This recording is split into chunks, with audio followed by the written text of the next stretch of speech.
जेवढे कार्यकर्ते उपस्थित आहेत त्यांना माझी विनंती आहे की पहिला आपला मोबाईल सायलेंटवर करायचा आहे आणि पुढच्यांची हलवाहलव करायची नाही, त्याचा आवाज होतो हॉलमध्ये आणि प्रेसला त्याच्यामुळे डिस्टर्बन्स होतो.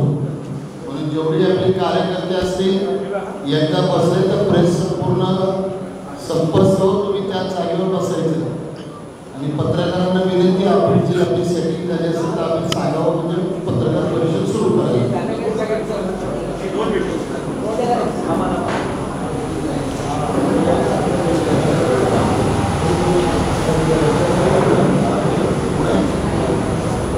पुढच्या पत्रकारांना पुढच्या पाठीमागचे या पुढे या सर. त्यांना बसायला जागा नाही पुढे पुढच्या नवीन काय आलं ते नवीन काय आलं बोल लाईट कुठं पाहतो नाही ती लाईट आहे सेल्फ जेव्हा आपण करतो आपण आता महिन्याला 15 अजून पाहिलं नव्हतं नाही ती लाईट आहे लाईट ऑन करून द्या. आपलं चेअर आहे आपली फेसबुक आहे आपलं पुणे काँग्रेसचं तुमचं काँग्रेस आहे ते लाईव्ह आपण चालू करायला सुरू.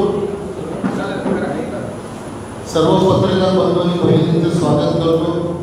आजच्या या लोकसभेच्या निवडणुकीच्या संदर्भामध्ये आजचं पत्रकार परिषदेसाठी महाराष्ट्र राज्याचे माजी मुख्यमंत्री माननीय पृथ्वीराज चव्हाण साहेब, त्याचबरोबर आमचे CLP लीडर आणि माजी महसूल मंत्री माननीय बाळासाहेब थोरात साहेब हे आपल्याला संबोधित होणार आहे. मी चव्हाण साहेबांना विनंती करतो की त्यांनी पत्रकार परिषद आपली सुरू.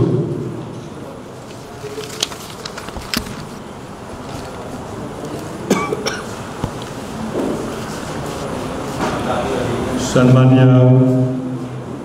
विरोधी पक्षनेते बाळासाहेब थोरात, जिल्हा काँग्रेसचे अध्यक्ष अरविंद शिंदे, ज्येष्ठ नेते माजी आमदार मोहन जोशी, आवाज घुमतोय बंद केला तर लांब खाली घ्यायचं थोडं खाली घेऊन. हॅलो, थोडं खाली अभयजी छाजड, दीप्तीताई चौधरी आणि पुणे शहर काँग्रेसचे सर्व उपस्थित नेते आणि या निवडणुकीच्या धूमधाम या कार्यक्रमामध्ये या पत्रकार परिषदेला आलेले आपण सर्व मीडियाचे प्रतिनिधी मित्रांनो, आता निवडणुकीच्या तिसऱ्या टप्प्याला चौथ्या टप्प्याच्या अर्ज भरायला सुरुवात झालेली आहे आणि आपण महाराष्ट्रातल्या निवडणुकीच्या जवळपास मध्यबिंदूपर्यंत आलेलो आहोत. पुण्याचे आमचे इंडिया आघाडीचे महाविकास आघाडीचे उमेदवार काँग्रेस पक्षाचे आमदार रवींद्र धंगेकर यांचा आम्ही सर्वांनी अर्ज भरला काही दिवसापूर्वी. त्यानंतर त्यांची प्रचाराची घोडदौड सुरू आहे.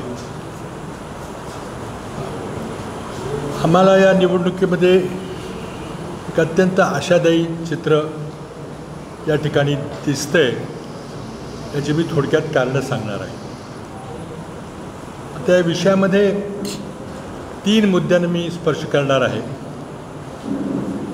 पहिलं म्हणजे मोदींच्या 10 वर्षाचा कार्यकाळ, त्यामध्ये देशाचा किती विकास झाला,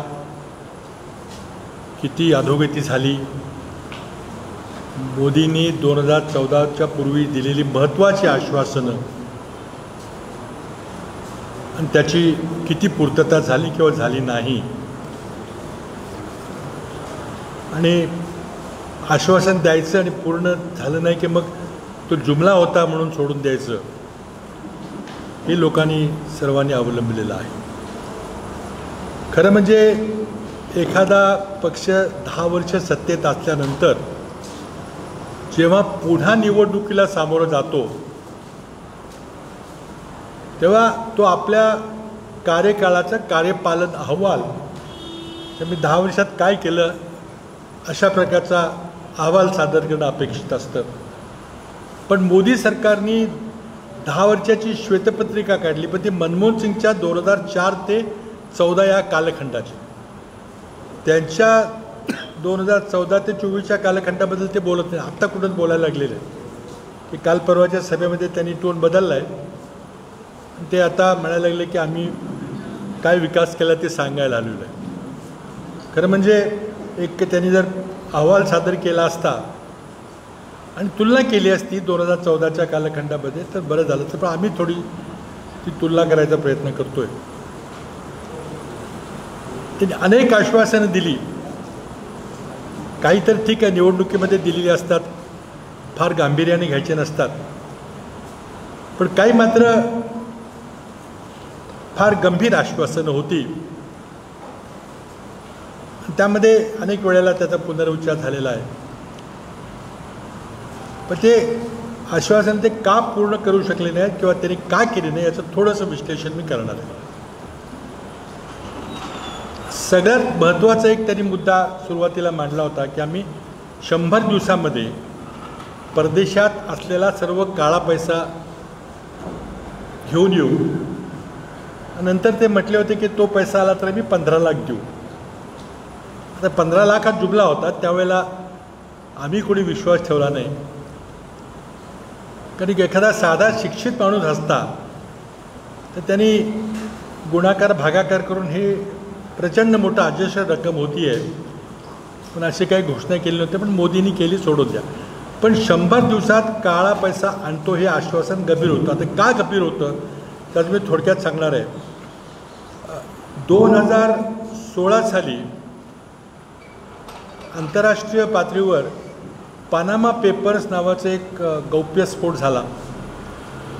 आणि जे टॅक्स हेवन्स आहेत, कर चोरी करू देणारे जे देश आहेत, त्या एका देशाने पानामा पेपर्स नावाच्या त्या प्रकरणामध्ये 1,34,00,000 कागद हे त्यांनी ते वेबसाईट हॅक करून मिळवले आणि ते प्रकाशित केले.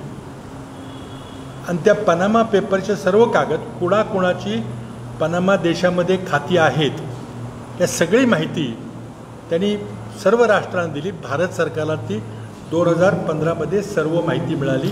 पनामा पेपर्स म्हणून ते प्रकरण गाजलं. त्यानंतर त्याच्या आधी 2015मध्ये HSBC नावाची बँक आहे. त्या HSBC नावानं 628 भारतीयांचे स्विस बँकेत खाते आहेत. त्या 628 लोकांची खाती भारत सरकारला दिली.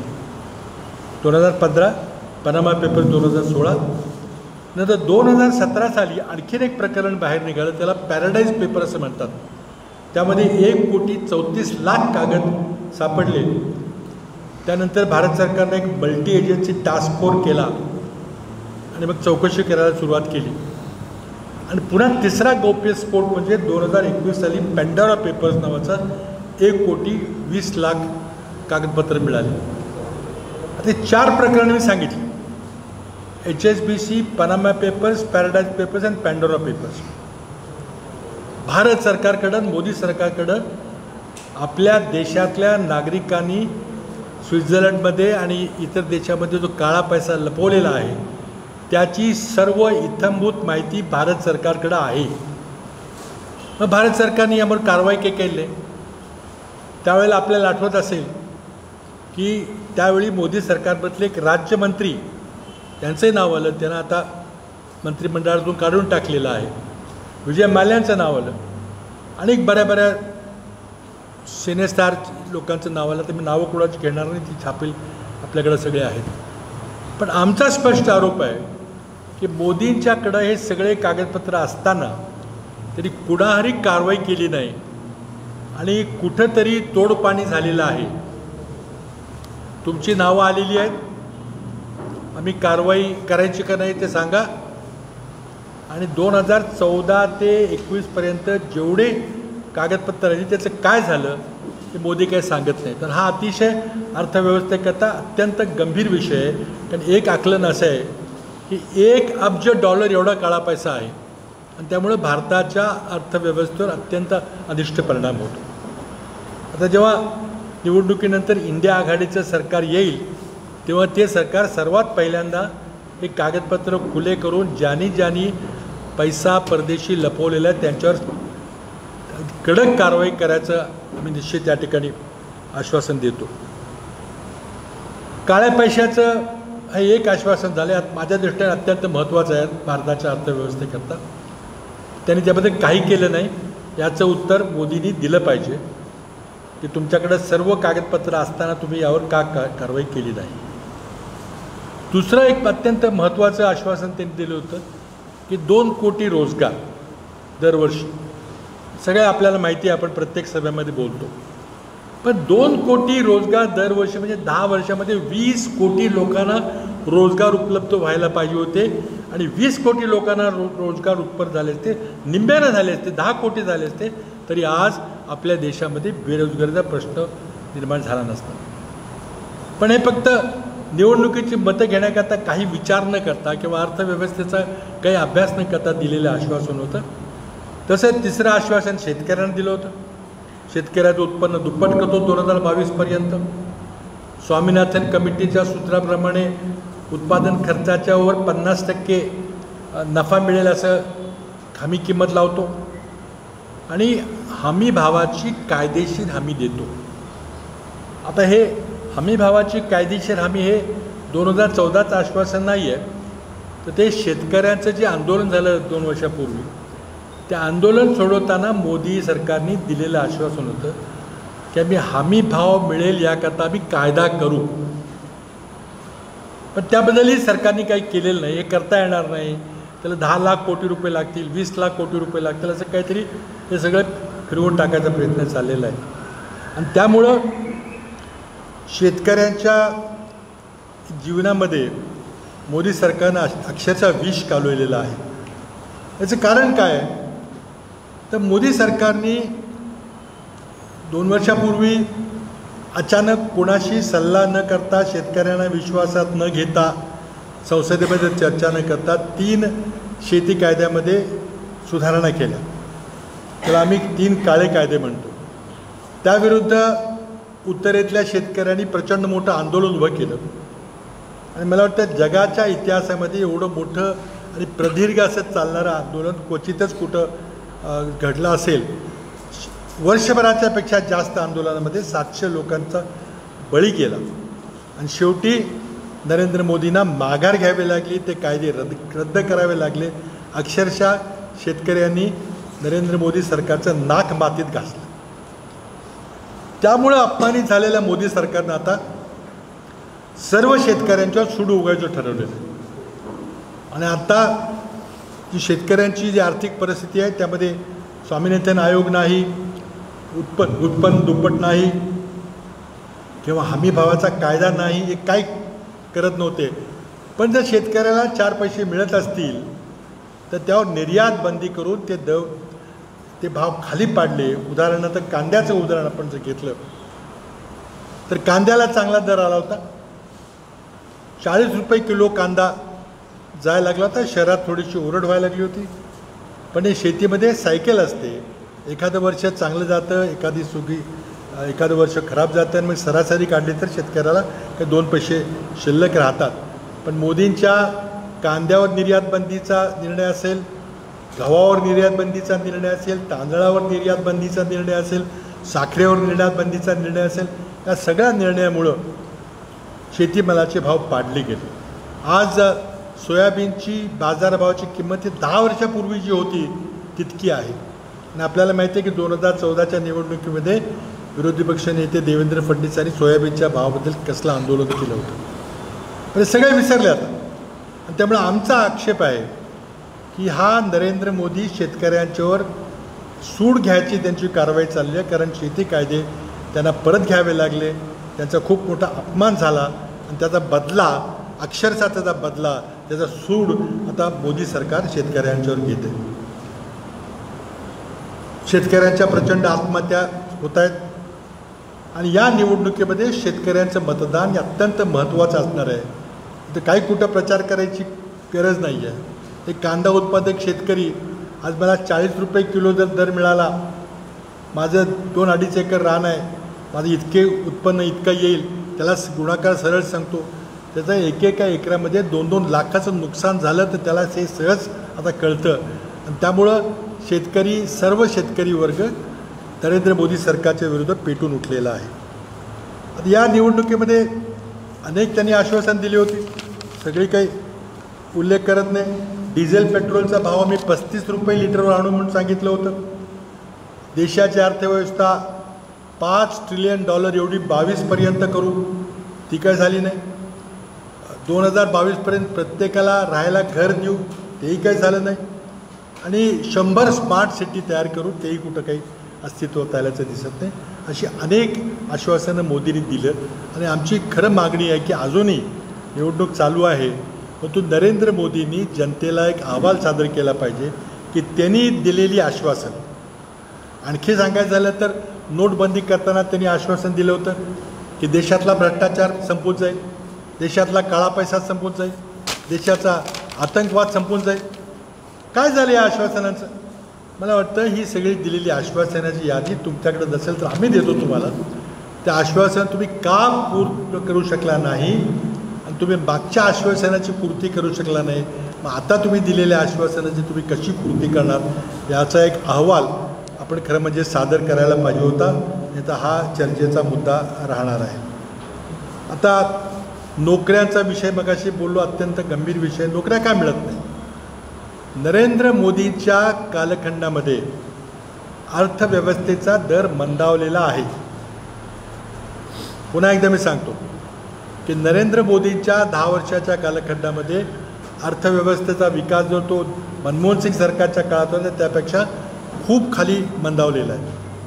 आणि विकास दर मंदावला की नवीन रोजगार निर्मितीवर त्याचा परिणाम होतो. नरेंद्र मोदी मान्य करायला तयार नाहीत. ते आपली पाठ थोपटून घेतात. आणि आम्हाला देखील सार्थ अभिमान आहे की आज देशाची अर्थव्यवस्था 5व्या क्रमांकावर आलेली आहे.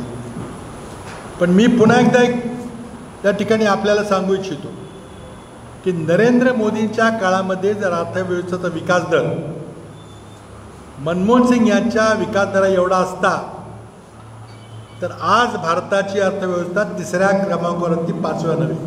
हे माझे आकडे नाहीत, IMF आणि वर्ल्ड बँकेचे अधिकृत आकडे आपण जर पाहिले तर मनमोहन सिंग सरकारच्या काळचा विकास दर आणि मोदींच्या काळचा विकास दर याची तुलना आपण केली तर आपल्याला ते लक्षात येईल. त्याचबरोबर दुसरं एक आपल्याला गोंडस चित्र रंगवलं जातं की 2047पर्यंत भारत एक विकसनशील राष्ट्र होईल. आता विकसनशील समृद्ध राष्ट्र होणं हे कुणाला आवडणार आहे? आम्हालाही वाटतं की आणखी लवकर झालं तर आपण करावं. सगळ्या भारतीयांना वाटतं की विकसित आपण झालो पाहिजे. पण 2047पर्यंत विकसित व्हायचं झालं तर काय करायचं? विकसित अविकसित त्याची व्याख्या काय? तर नरेंद्र मोदी म्हटले की झालं ते, असं नाही. तर जागतिक बँक आणि आंतरराष्ट्रीय नाणेनिधी यांनी अधिकृतपणे विकसित आणि अविकसित याची व्याख्या केलेली. आता मी फार क्लिष्ट आकडेवारी जात नाही, पण एक थोडक्यात सांगतो की अर्थव्यवस्थेचा एकूण आकार नव्हे तर दरडोई उत्पन्नावर अर्थव्यवस्था विकसित आहे का नाही हे ठरतं. एकूण आकार नव्हे तर दरडोई उत्पन्न. आणि दरडोई उत्पन्नाबद्दल 4 टप्पे त्यांनी केलेले आहेत. एक लोअर इन्कम इकॉनॉमी, निम्न उत्पन्न असणारी इकॉनॉमी, त्याची $1135 प्रति व्यक्ती एवढं जर तुमचं दरडोई उत्पन्न असेल तर त्याला लोअर इन्कम इकॉनॉमी म्हटलं जातं. त्यानंतर लोअर मिडल इन्कम आणि अपर मिडल इन्कम असे 2 आणखी भाग आहेत. तर त्याची वर्गवारी 1136 ते 4465 आणि अपर मिडल इन्कमचे 4466 ते 13845. हे आकडे फार लक्षात देऊ नका. सगळे आकडे जागतिक बँकेच्या आणि IMFच्या वेबसाईटवर सगळे उपलब्ध आहेत. हे आंतरराष्ट्रीय मान्य केलेले आकडे आहेत. मग आपल्याला जर विकसित देश व्हायचा असेल तर आपलं पर कॅपिटा इन्कम दरडोई उत्पन्न हे $13,846 एवढं झालं पाहिजे. आज आपलं किती आहे? तर आज आपलं उत्पन्न ते $2847 आहे. म्हणजे 2847 होऊन आपल्याला 13,846 जायला किती वेळ लागेल आणि ते 2047 आपण करू शकू का? आणि ते करायला वार्षिक विकास दर किती पाहिजे? तो वार्षिक विकास दर किमान 8-9% असल्याशिवाय 1947 आपण हे टप्पा गाठणार नाही. आज आपल्या देशाचा आर्थिक विकास दर नरेंद्र मोदीच्या नेतृत्वाखाली 6-7.5% आहे. म्हणजे हे देखील एक बोगस आश्वासन आहे. कारण व्याख्या नाही, विकसित राष्ट्र म्हणजे काय हे सांगायचं नाही आणि लोकांना फक्त भुरळ टाकण्याकरता अशी काही आकडेवारी टाकायची, हे बिलकुल भारताची जनता मान्य करणार नाही. आता नरेंद्र मोदींच्या गेल्या 10 वर्षामध्ये त्यांनी अर्थव्यवस्थेचं मंदी झालेली मी आधी सांगितलं. कशामुळे झाली? तर मोदींनी जे चुकीचे निर्णय घेतले, पहिला नोटबंदीचा निर्णय, दुसरा GSTचा निर्णय, तिसरा अचानक लॉकडाऊनचा निर्णय, अशा प्रकारे अनेक निर्णय, शेती कायदे करून शेतकऱ्यांचं आंदोलन करून टाकलं. यामुळं देशाची अर्थव्यवस्था ही मंदावलेली आहे, रोजगार निर्माण होत नाही आणि प्रचंड मोठा बेरोजगारीचा प्रश्न लोकांच्या समोर उभा आहे. आणि त्यामुळे या निवडणुकीमध्ये एकतर शेतकरी वर्ग, दुसरा बेरोजगार शिक्षित युवक, तिसरा महागाईनं त्रासलेल्या भगिनी आणि ज्याला कॉस्ट ऑफ लिव्हिंग क्रायसिस म्हणतात, राहणीमानाचा आपण कसं राखायचं, शाळेची मुलांची फी कशी भरायची, आज हप्ते कसे भरायचे, याचा जो क्रायसिस झालेला आहे. त्यामुळं आज देशातले लोक अत्यंत त्रस्त आहेत. याचं कारण काय? तर नरेंद्र मोदींना अर्थव्यवस्था सांभाळता आलेली नाही. त्यांना जमा आणि खर्चाचं गणित कुठं जमलेलं नाही आणि खर्च भागवण्याकरता, नोकरांचे पगार देण्याकरता, पेन्शन देण्याकरता त्याला प्रचंड मोठं कर्ज काढावं लागलं. 2014 साली देशावर 55 लाख कोटी रुपये खर्च होतं. ते नरेंद्र मोदींच्या 2024च्या कालखंडामध्ये 206 लाख कोटी रुपये इतकं कर्ज वाढलेलं आहे. कर्ज काढूनही देश चालत नाही. मग भरमसाठ कर लावलेले. डिझेल पेट्रोलच्या करातून नरेंद्र मोदींनी 32 लाख कोटी रुपये जमा केले सरकार चालवायला. GSTमधून प्रचंड मोठे रक्कम सामान्य माणसाच्यावर GST लादून काढली, तरीही भागत नाही. म्हणून मग सरकारी कंपन्या विकायची टूम काढलेली आहे. LIC असेल, भारत पेट्रोलियम असेल, ज्या सरकारी कंपन्या काँग्रेस सरकारनं, नेहरू सरकारनं निर्माण केल्या, जवळजवळ 250 सरकारी कंपन्या आहेत, त्यांची ही मंगळसूत्र घरातल्या क्रेडिट असतात, तशा प्रकारे कंपन्या त्यांना विकायचं झालेलं आहे. तरीही अर्थव्यवस्था ताब्यामध्ये येत नाही आणि म्हणून मग अग्निवीरसारखा कार्यक्रम. आज देशातल्या 14 लाख सैन्याचा पगार किंवा 14 लाख सैनिकाचं निवृत्ती वेतन देणं नरेंद्र मोदी सरकारला महाग पडते, त्याला देता येत नाही. म्हणून त्यांनी सैन्यामधली रेग्युलर भरती बंद करून टाकलेली आहे आणि 3-3 महिन्याकरता कंत्राटी नोकर भरून त्याला अग्निवीर नाव देऊन केलेलं आहे. आता विचार करा की 18 वर्षाच्या मुलाला 3 वर्षाकरता घेतलं, त्याला काही शिक्षण नाही, काय नाही, त्याला फक्त बंदुकीचं आणि याचं ट्रेनिंग दिलं 6 महिन्याकरता, तर तो आपल्या सीमेचं रक्षण करू शकेल का? आज 20-20, 25-25 वर्ष जवान आपले ट्रेनिंग करतात, सैन्यामध्ये असतात, त्यांना सैन्याचं आपल्या सीमेचं रक्षण करण्याला किती अडचण होते. ते न बघता फक्त पेन्शन वाचवण्याकरता रेग्युलर सैन्याची भरती बंद करून अग्निवीर कार्यक्रम राबवायचा निर्णय मोदी सरकारने घेतला आहे. आम्ही सत्तेत आल्यावर ताबडतोब अग्निवीर योजना बंद करून पूर्ववत भरती चालू करू. आता महाराष्ट्रातलं आपण पाहिलं तर महाराष्ट्रातल्या अस्थिर राजकीय परिस्थितीमुळे नवीन उद्योग येत नाही आणि जर चुकून एखादा नवीन उद्योग यायला सुरुवात झाली तर मोदी त्याला गुजरातमध्ये पळवून येतात. अनेक उदाहरणं आपल्यासमोर आहेत. म्हणून आज बेरोजगारीचं प्रचंड मोठं संकट आपल्यासमोर आहे. आज महागाई, बेरोजगारी, शेतकऱ्याची समस्या हे 3 महत्त्वाचे मुद्दे असतात. त्याबद्दल चौथा सगळ्यात महत्त्वाचा विषय आहे तो भ्रष्टाचाराचा विषय. आज भ्रष्टाचार हा आर्थिक भ्रष्टाचार आहे, नैतिक भ्रष्टाचार आहे. ज्या पद्धतीनं एकामागोमाग एक निवडून आलेली सरकार मोदींनी ऑपरेशन कमळ करून लोकांची खरेदी, आमदारांची खरेदी विक्री करून सरकार पाडलेली आहेत. महाराष्ट्रात जो शिवसेनेच्या बाबतीत प्रयोग झाला, राष्ट्रवादी काँग्रेसच्या बाबतीत तो फरक झाला. लोकांना याची प्रचंड चीड आलेली आहे, संताप आलेला आहे. लोकांना भावना झाली की आम्ही विश्वासाने तुम्हाला मतं दिली, विश्वासाने तुम्हाला निवडून दिलं आणि तुम्ही आमच्या विश्वासाचा सौदा केला, तुम्ही खोके गोळा केले. आता तुम्ही पुन्हा आमच्याकडे मतं मागायला या, मी तुम्हाला दाखवतो. आणि हे कुणी जरी आमदार एका बाजूला गेले असले तरी मतदार गेलेले नाहीत. हा आमचा जमिनीवरचा अनुभव आहे, तो आपल्याला आता निवडणुकीमध्ये निश्चितच लक्षात येईल. आता या निवडणुकीमध्ये मुद्दे आहेत, अशा प्रकारचे अनेक मुद्दे आहेत, आपण त्याची चर्चा करतो.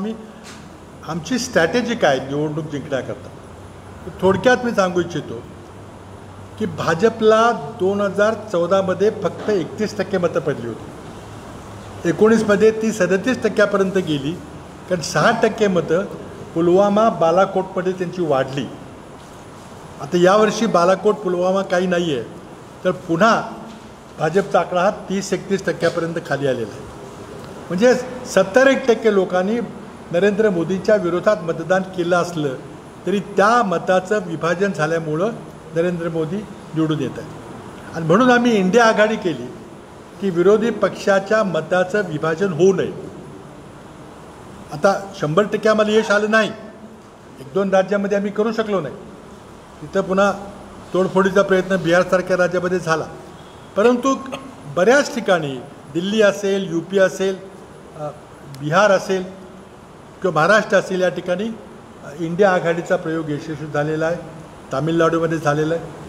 आणि त्यामुळं विरोधी पक्षाच्या मताचं विभाजन टाळायचा आम्ही प्रयत्न केलेला आहे. पण या विरोधामध्ये नरेंद्र मोदींचा प्रयत्न आहे की जास्तीत जास्त विरोधी पक्षाचं मतदान कसं विभागलं जाईल. आणि त्याकरता मग वंचित आघाडीचा प्रयोग किंवा या ठिकाणी MIMचा कोणी उमेदवार उभा केला आहे, असे काही उमेदवार उभे करून आणि त्यांच्यामुळं विरोधी पक्षाच्या मताची विभागणी करायचा प्रयत्न चाललेला आहे. पण आता ही निवडणूक लोकशाही विरुद्ध हुकुमशाही अशा पद्धतीनं या ठिकाणी पुढे चाललेली आहे. लोकांच्या मनात विश्वास निर्माण झालेला आहे की मोदींना आणखीन एक टर्म जर मिळाली तर या देशामध्ये लोकशाही राहणार नाही, नाममात्र देखावा केला जाईल. पण नरेंद्र मोदी हे हुकुमशाहीच्या दृष्टीनं मार्गक्रमण करत आहेत. आणि आज डॉक्टर बाबासाहेब आंबेडकरांची राज्यघटना, आपल्या देशाचं संविधान वाचवायचं असेल तर मग नरेंद्र मोदींचा पराभव करणं हे अपरिहार्य आहे. आणि तो पराभव करण्याकरता मला वाटतं कोणीही काही प्रयत्न केला तरी आता लोकांनी मनामध्ये ठाम निश्चय केलेला आहे. जो शेतकरी असो, बेरोजगार युवक असो, गृहिणी असो किंवा अल्पसंख्याक दलित, ज्यांना आज संविधानामुळं काही सन्मान मिळाला आहे, काही अधिकार मिळाले आहेत, ती जनता, ते मतदार या मोदी सरकारचा पराभव करण्याकरता सज्ज झालेले आहेत. आणि तो पराभव नक्कीच होणार आहे. फक्त एवढं सांगू इच्छितो की महाराष्ट्रामध्ये आम्ही जी महाविकास आघाडी आणि इंडिया आघाडी केली आहे, तुमचे त्याबद्दल मला वाटतं 1-2 जागाबद्दलचे प्रश्न. भ्रष्टाचारामध्ये आणखीन एक विषय मोठा राहिला, तो म्हणजे निवडणूक रोख्याचा विषय. निवडणूक रोखे ज्या प्रकारे नरेंद्र मोदींनी कॅशलेस इकॉनॉमी करायचा प्रयत्न केला होता, त्याप्रमाणे कॅशलेस भ्रष्टाचार करण्याचा जगातला सर्वात मोठे स्कॅम आणि स्कॅन्डल आहे. सुप्रीम कोर्टाला त्याची दखल घ्यावी लागली.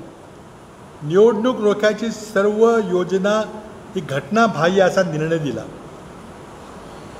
स्टेट बँकेला सगळे माहिती देण्याचे आदेश दिले, पण स्टेट बँकेने ती मागणी धुडकावून लावली की आम्ही देऊ शकत नाही माहिती. मग सुप्रीम कोर्टानं पुन्हा तंबी दिल्यानंतर मग दुसऱ्या दिवशी सगळी माहिती मिळाली. आणि त्यामधून आपल्याला दिसून आलं की एका बाजूला निवडणूक रोख्यातून पैसे घ्यायचे आणि लगेच कॉन्ट्रॅक्ट द्यायचं, दुसऱ्या बाजूला काही कंपन्यावर रेड टाकायच्या ईडीच्या आणि CBIच्या, आणि लगेच आठवड्याभरात त्या कंपन्यांच्याकडून निवडणूक रोखे घ्यायचे. म्हणजे अशा प्रकारे एक प्रचंड मोठा आर्थिक भ्रष्टाचार या निवडणूक रोख्याच्या माध्यमातून नरेंद्र मोदी सरकारने केलेलं आहे. इंडिया आघाडीचं सरकार आलं या सर्व निवडणूक रोखे प्रकरणाची सखोल चौकशी करून जे दोषी आहेत, ज्यांनी सुप्रीम कोर्टाचा निर्णय देखील न मानण्याचं कार्य केलं आहे, त्या सगळ्यांच्या विरुद्ध कडक कारवाई केली जाईल. पण सर्वात महत्त्वाचा निर्णय आणि सर्वात महत्त्वाचा भ्रष्टाचार म्हणजे राजकीय भ्रष्टाचार आहे. निवडून आलेल्या सरकारला पाडून ज्या प्रकारे एक भ्रष्टाचारी सरकार 50-50 खोके काय काय चर्चा चाललेली आहे. इतका प्रचंड भ्रष्टाचार झालेला आहे की हे पैसे गोळा करण्याकरता मग कॉन्ट्रॅक्ट आण, त्यातनं कमिशन घे, बदली आण, त्यातनं बदलीतनं पैसे घे, अशा प्रकारची देवाणघेवाण ही या आमदारांची आणि सत्ताधारी मंत्र्यांची चाललेली आहे. महाराष्ट्राची भूमी अशा प्रकारच्या गद्दारीला कधीही मान्यता देणार नाही. महाराष्ट्राच्या जनतेला कधी मान्य होणार नाही. आणि म्हणून हा जो भ्रष्टाचार चालला आहे, ज्या भ्रष्टाचारामुळं कर्नाटकचं सरकार तिथल्या कर्नाटकच्या जनतेत उलथून टाकलं, ज्या प्रकारे BRS पार्टीच्या भ्रष्टाचारामुळं तेलंगणामध्ये तिथलं सरकार उलटून टाकलं, तसं महाराष्ट्रातल्या भ्रष्टाचारामुळं महाराष्ट्रात देखील आपल्याला अनपेक्षित निकाल लागतील. प्रचंड मोठा विजय हा महाविकास आघाडीचा झाल्याशिवाय राहणार नाही. मला आणखी आपल्याला एवढं सांगायचं की भाजपच्या काही घोषणा आहेत. 400 पार, 370. आता 370 पार, भाजपला 370 पार ही घोषणा त्यांच्या अंगलट आलेली आहे. कारण जर घटना दुरुस्ती करायची असेल तर लोकसभेच्या 543 जागापैकी 2/3 एका पक्षाचं बहुमत लागतं. 2/3 म्हणजे 360-365 असा आकडा आहे. 370 आले की आपल्याला मग संविधान बदलता येईल. आणि त्या प्रकारचं विधान हे भाजपच्या काही ज्येष्ठ खासदारांनी केलेलं आहे की आम्हाला 370 खासदार निवडून द्या, मग आम्ही घटनेमध्ये योग्य ते बदल करू. योग्य ते बदल नव्हे तर तुम्ही घटना रद्द करणार आहे आणि पुन्हा एका वेगळ्या दिशेनं तुम्ही वर्णाश्रम पद्धतीकडे या देशाला नेणार आहे, ही आमची भीती आहे. म्हणूनच आज देशातली जनता पेटून उठलेली आहे.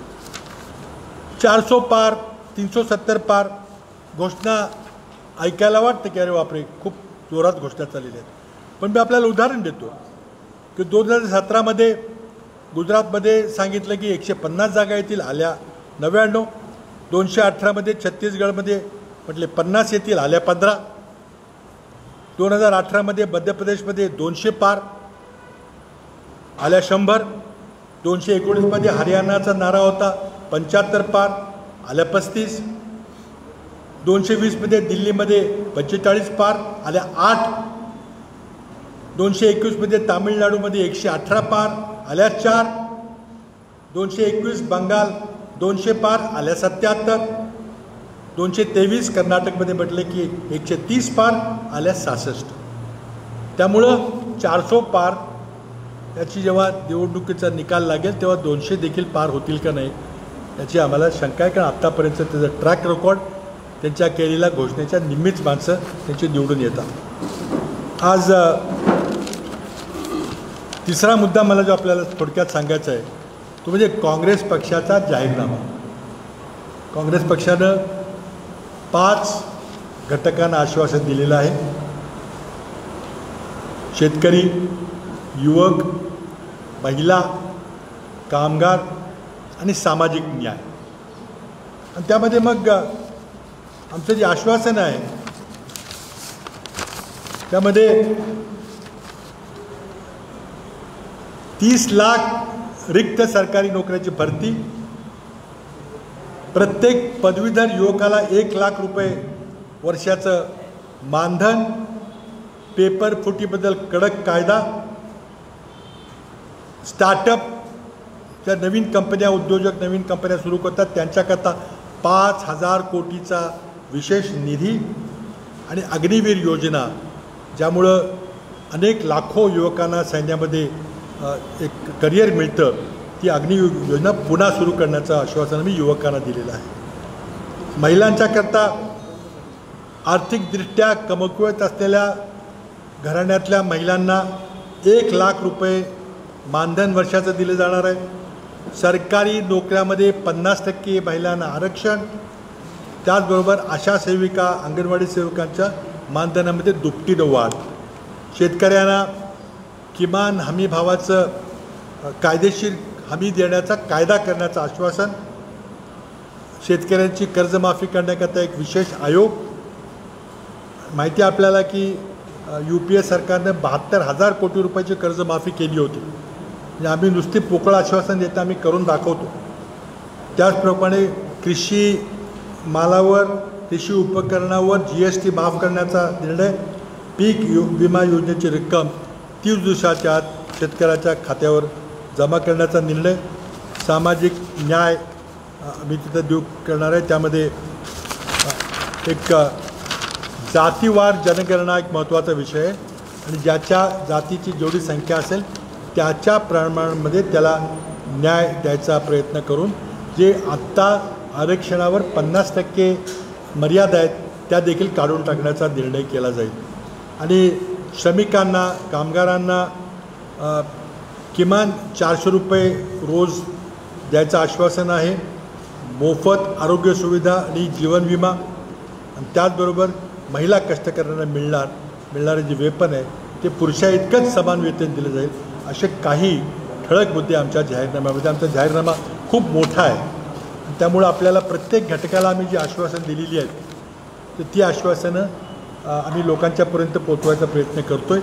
आणि मला विश्वास आहे की काँग्रेसची जी विश्वासार्हता आहे, उदाहरण द्यायचं झालं तर कर्नाटकमध्ये आम्ही 5 गॅरंटी दिल्या होत्या कर्नाटकच्या विधानसभा निवडणुकीच्या आधी. त्या 5ही गॅरंटीज, 5ही आश्वासनं कर्नाटक सरकारने पूर्ण केलेली आहे. आज कर्नाटकमध्ये सार्वजनिक बसमध्ये, ST बसमध्ये जर आपण गेला तर 70-80% महिला त्या बसमध्ये दिसतात. त्यांना पूर्वी कधी प्रवास करणं परवडत नव्हतं, त्याच मोफत प्रवास असल्यामुळे त्या प्रवास करतात. मोफत धान्य असेल, 200 युनिट वीज फुकट द्यायचा कार्यक्रम असेल, हे सगळे कार्यक्रम आम्ही अंमलात आणलेले आहेत, तेलंगणामध्ये आणलेले आहेत. आणि आम्ही दिलेली सर्व आश्वासनं ही व्यावहारिक आश्वासनं आहेत. हे पूर्ण करायचं आम्हाला पूर्ण खात्री आहे आणि ते आम्ही पूर्ण करू. आणि त्याकरता मग आपल्या पुण्याच्या जनतेला, पुण्याच्या मतदारांना काँग्रेस पक्षाचे आमचे उमेदवार रवींद्र धंगेकर आहेत, त्यांना प्रचंड बहुमतानं विजय करा. जसं आपण कसब्याच्या निवडणुकीमध्ये त्यांना बहुमत दिलं होतं. आणि आता तर 2 पक्ष असताना आम्हाला जे बहुमत मिळलं होतं तर 3 पक्षाची आघाडी आहे. त्यामुळे पहिल्यापेक्षा 1.5पट जर बहुमत मिळालं, आघाडी मिळाली तर काय आश्चर्य वाटायचं कारण नाही. तर मला वाटतं या निवडणुकीमध्ये महाविकास आघाडीला चांगलं बहुमत मिळेल आणि ज्या 5-6 राज्यामध्ये भाजपची संख्या कमी होणार आहे त्यामध्ये महाराष्ट्र एक अत्यंत महत्त्वाचं राज्य आहे. तिथं भाजपची संख्या होईल. मग UP असेल, बिहार असेल, बंगाल असेल, कर्नाटक, तेलंगणा या सर्व राज्यामध्ये भाजपची संख्या कमी होणार आहे. आणि जिथं भाजपची संख्या मॅक्सिमम होती, मध्य प्रदेश, गुजरात किंवा मध्य प्रदेश, तिथं काही वाढायची शक्यता नाही. पण या सगळ्या राज्यामध्ये कमी होणार आहे. आणि त्यामुळं 400 पार तर सोडा, 303 सोडा, 272 सोडा, आज भाजपची संख्या ही 200च्या जवळपास येणार आहे असं चित्र आज दिसतं आहे. आणि अनेक सर्वेमधून देखील अशाच प्रकारचं चित्र दिसतं. धन्यवाद. आपल्याला काही विचार असेल तर.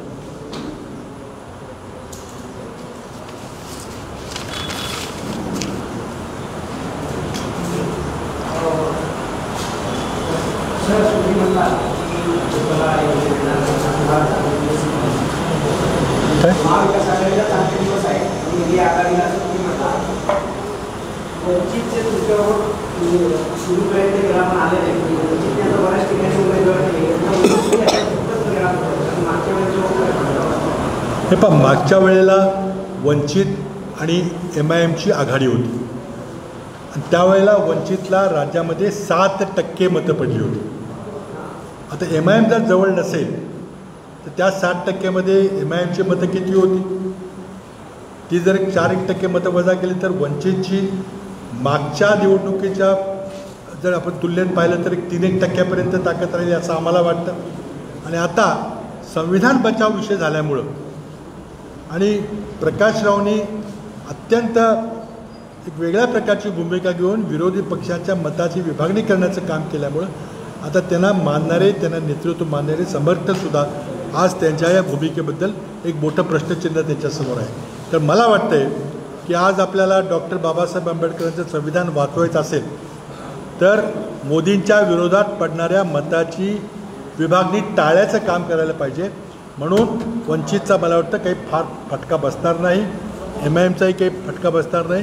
कारण आज अल्पसंख्याक मतदारांनी निर्णय केलेला आहे की आज मोदी सरकारला इथून घालवल्याशिवाय का बसायचं नाही.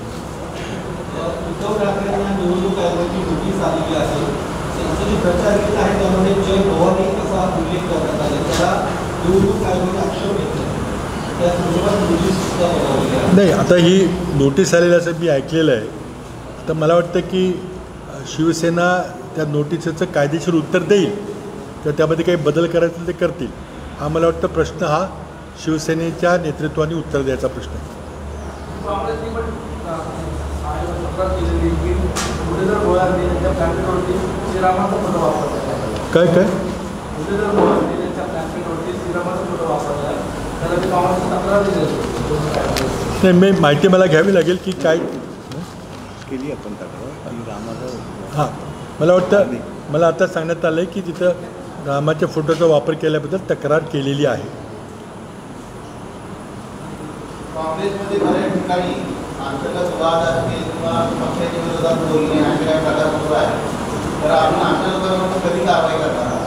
कारण पुण्यामध्ये काय प्रकार घडलेले आहेत, भाजपच्या नेत्यांना जाऊन भेटणं, आता पुन्हा काँग्रेसचा हात छापून पोस्टर व्हायरल केलं. आता काय असं आहे की जेव्हा जागा वाटपाचा निर्णय होतो आणि उमेदवार निवडीचा निर्णय होतो तेव्हा प्रत्येकाचं समाधान करता येत नाही. अनेक इच्छुक असतात, शेवटी निर्णय कोणातरी एकाच्या बाजूनं करावा लागतो. जागा वाटपामध्ये तसंच होतं आणि उमेदवार निवडीमध्ये तसंच होतं. तर 1-2 ठिकाणी अडचणी निश्चित आल्या, पण त्याचा फार मोठा बाऊ करायचा प्रयत्न लोकांच्याकडून होतो आहे. मी आपल्याला सांगू इच्छितो की आमच्या 48 जागापैकी जवळजवळ 46 जागामध्ये एकमताने निर्णय झाले. 1-2 ठिकाणी कार्यकर्त्यांचा, दोन्ही बाजूच्या कार्यकर्त्यांचा आग्रह आहे, त्यामध्ये मार्ग काढायचा प्रयत्न झालेला आहे. उद्या परवा दिवशी मला वाटतं शेवटची तारीख आहे, उद्याच आहे अर्ज विड्रॉ करायची. तोपर्यंत आपण वाट बघूया. अर्ज निघतील अशी आम्हाला पूर्ण खात्री आहे. नाही, आता बघा अनेक ठिकाणी लोकांनी आता रामटेकला देखील भरले होते. काही ज्या ठिकाणी भरले असतील त्या ठिकाणी त्याचं कॉग्निशन्स घेतलं जात आहे, संपर्क साधला जातो. आता एखादा ऐन निवडणुकीच्या तोंडावर पक्ष सोडून गेला तर तो कशा करता गेला आहे, कुणाला काय पद मिळालं आहे, कुणाला कशाची भीती होती, हे आपल्या सर्वांना माहिती आहे. म्हणजे उदाहरण घ्यायचं झालं तर अशोकरावांचं उदाहरण मी घेतो, कारण कालच नरेंद्र मोदी नांदेडमध्ये त्यांनी खूप काही तारीफ केलेली आहे.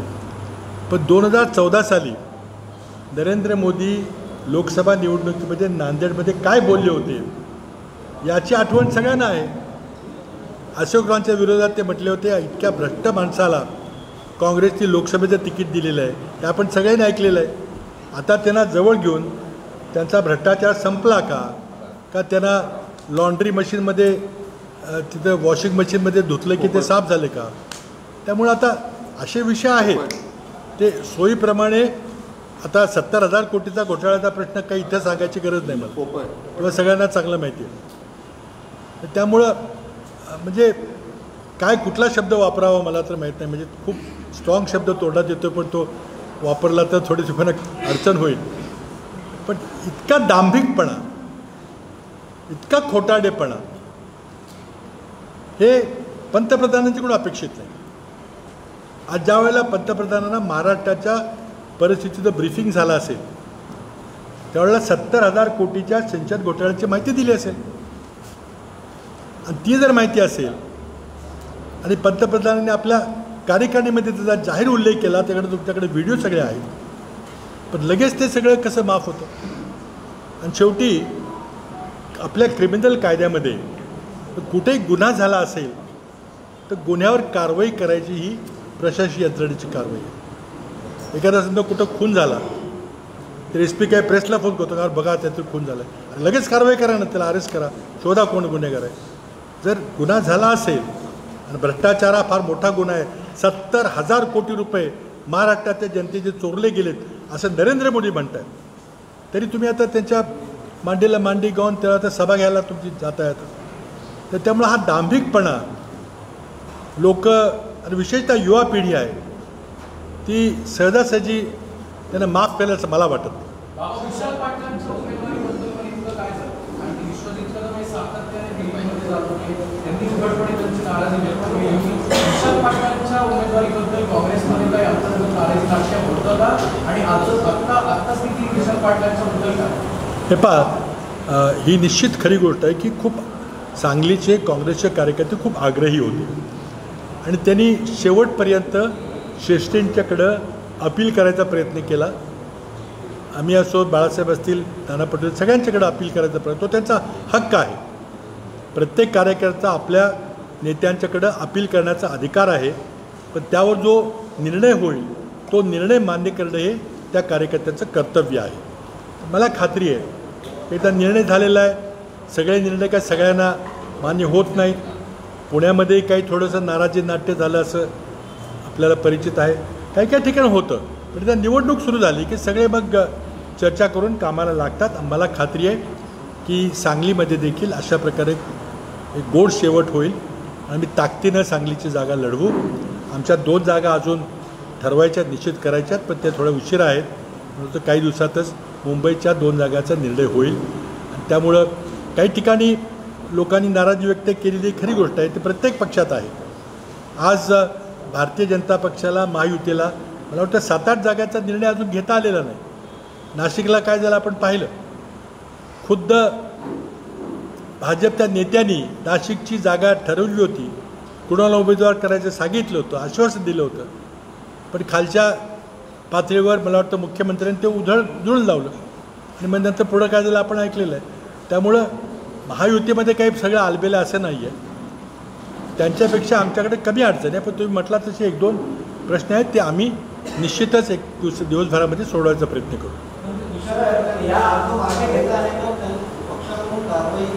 पण असं जर तर विचारू नका आपण. मला ते अर्ज माघारी घेतील अशी आम्हाला खात्री आहे. नाही, ते अर्ज माघारी घेतील आमची खात्री आहे. नाही घेतला तर नंतर विचार करू.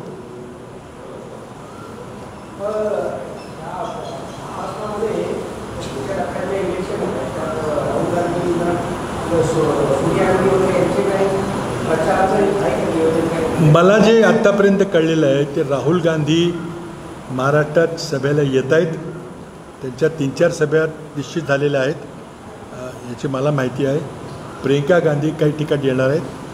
सोनियाजी मला वाटतं अजूनपर्यंत बाहेर पडलेल्या नाहीत, पण त्यासुद्धा बाहेर पडू शकतील काय मला माहिती नाही. परंतु राहुल गांधींच्या सभा काही झालेल्या आहेत. अमरावती सभा मला वाटतं उद्या का परवा आहे, 24 तारखेला आहे. नंतर मराठवाड्यामध्ये त्यांचा काही कार्यक्रम आहे, पश्चिम महाराष्ट्रामध्ये आहे. त्यामुळे ते ताकदीनं प्रचारामध्ये उतरलेले आहेत. नाही, पुण्याचं मला माहिती नाही. हा त्यांचा कार्यक्रम दिल्लीत ठरतो आहे. तर नरेंद्र मोदी जातील तिथं गेलं पाहिजे असं काही, आम्ही आमच्या सोयीप्रमाणे जाऊन तिथं जायचं. तिथं गरज असेल तिथं. समजा पुण्यात आम्हाला वाटलं की काही गरज नाही, की आमचं काही इथं अडचण नाही, तर मग जिथं अडचण आहे तिथं पाठवायला लागेल. साताऱ्यामध्ये मागच्या पोटनिवडणुकीमध्ये राष्ट्रवादी काँग्रेसचा उमेदवार 90,000 मतांनी विजय झाला होता. त्यावेळेला 2 पक्ष आम्ही एकत्र होतो, काँग्रेस आणि राष्ट्रवादी काँग्रेस. आता 3 एकत्र आहोत. म्हणजे 1.5 मार्जिन व्हायला काही हरकत नाही.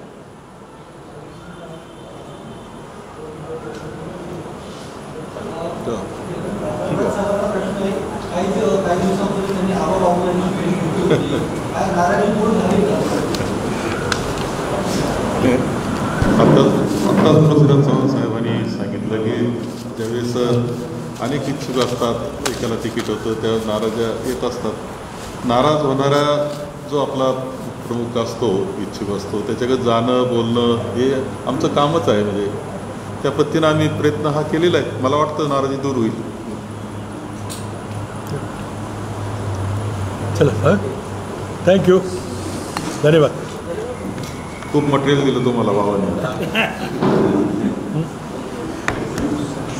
जुनंच मटेरियल आहे, पण फक्त